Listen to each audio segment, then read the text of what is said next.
Hi friends, good morning. ఇది వాళ్ళ morning vlog అనమాట. మార్నింగ్ 5 to 8:30 ఏం చేశాను అన్నది. 5కి అయితే లేచి ఇలాగా వాకిలి చేసుకుని ముగ్గు అయితే వేసేసుకున్నాను. ఒక పక్క అయితే ఇడ్లీ పిండి అయితే తీసి పెట్టుకున్నాను. ఇడ్లీ కూడా వేసేస్తాను అనమాట. ఇక్కడ పిల్లలకి టిఫిన్ అయితే కావాలి కదా, ఇక్కడ ఇడ్లీ అయితే వేసేస్తాను. ఒక పక్క అయితే పిల్లలకి లంచ్లోకి అయితే పెసరపప్పు టమాటో అయితే చేస్తున్నాను. పెసరపప్పు చాలా మంచిది కదా, చలవ కదా, సో అందుకని పెసరపప్పు టమాటో అయితే చేస్తున్నాను. పిల్లలకి కూడా చాలా ఇష్టం అనమాట.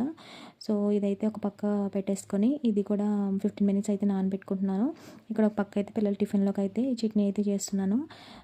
ఇక్కడైతే పచ్చిమిర్చి టమాటో చట్నీ అయితే చేస్తున్నాను. ఇదైతే నేను మన ఛానల్లో అయితే పెట్టాను, ఎవరైనా చూడకపోతే చూడండి, చాలా బాగుంటుంది టేస్ట్ ఇడ్లీలోకి. అదిని ఇక్కడైతే మూత పెట్టేసుకొని పక్కన కుక్ చేసుకుంటున్నాను అనమాట. ఇక్కడ రైస్ కూడా పెట్టేసుకుంటున్నాను అనమాట. రైస్ అయితే నేను ఒక 15 minutes అయితే నానబెట్టుకుంటాను. ఇక్కడ కూడా మూత పెట్టేసుకొని నానబెట్టుకుంటున్నాను అనమాట. ఇక్కడైతే మనకి టమాటో ఇది మగ్గిపోయిందనమాట. సో దీన్ని అయితే చల్లారి పెట్టుకొని ఇక్కడ చట్నీ అయితే చేసేసుకుంటున్నాను అనమాట. చట్నీ అయితే రెడీ అయిపోయింది. ఇప్పుడు మనకి పప్పు టమాటోలోకి ఒక ఫ్రై కావాలి కదా, సో అందుకని దొండకాయ ఫ్రై అయితే చేస్తున్నాను అనమాట. ఇక్కడైతే దొండకాయలు అయితే కట్ చేసుకొని ఇక్కడ తాలింపు అయితే పెట్టేసుకుంటున్నాను. ఒక పక్క అయితే మనకి పప్పు కూడా కుక్ అయిపోయింది, ఈ విజిల్స్ అయితే వచ్చేసాయి అనమాట. ఒక పక్క అయితే మనకి రైస్ కూడా అవుతుందన్నమాట.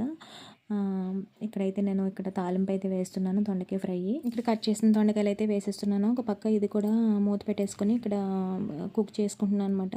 ఇక్కడ చూడండి, పప్పు అయితే మనకి కుక్ అయిపోయింది అనమాట. దీన్ని అయితే తాలింపు అయితే పెట్టేసుకుంటున్నాను. ఇక్కడ అలాగే వడియాలు కూడా వేపాను అనమాట. పిల్లలకి వడియాలు అంటే ఇష్టం కదా, సో అవి కూడా వేపాను. అది క్లిప్ అయితే యాడ్ చేయడం మర్చిపోయాను. ఇక్కడైతే పప్పు అయితే తాలింపు పెట్టేసుకున్నాను అనమాట. ఒక పక్క అయితే పిల్లలు అయితే రెడీ అయిపోయారు, వాళ్ళకైతే ఇడ్లీ పెట్టి ఇచ్చేస్తున్నాను. టమాటా చట్నీ వేసి ఇడ్లీ అయితే పెట్టి ఇచ్చేస్తున్నాను అనమాట. అలాగే ఫ్రై కూడా అయిపోయింది. ఇక్కడ ఫ్రై కూడా రెడీ అయిపోయింది. ఇప్పుడైతే క్యారేజ్లో అయితే పెట్టేస్తున్నాను అనమాట పిల్లల లంచ్లోకి. ఇవాళ యోగా డే అంట కదా, సో అందుకనే స్నాక్స్ కూడా కొంచెం ఎక్కువ పట్టుకెళ్ళారు, ఫ్రూట్స్ అవిని. ఇక్కడైతే లంచ్కి క్యారేజ్ అయితే పెట్టేశాను అనమాట.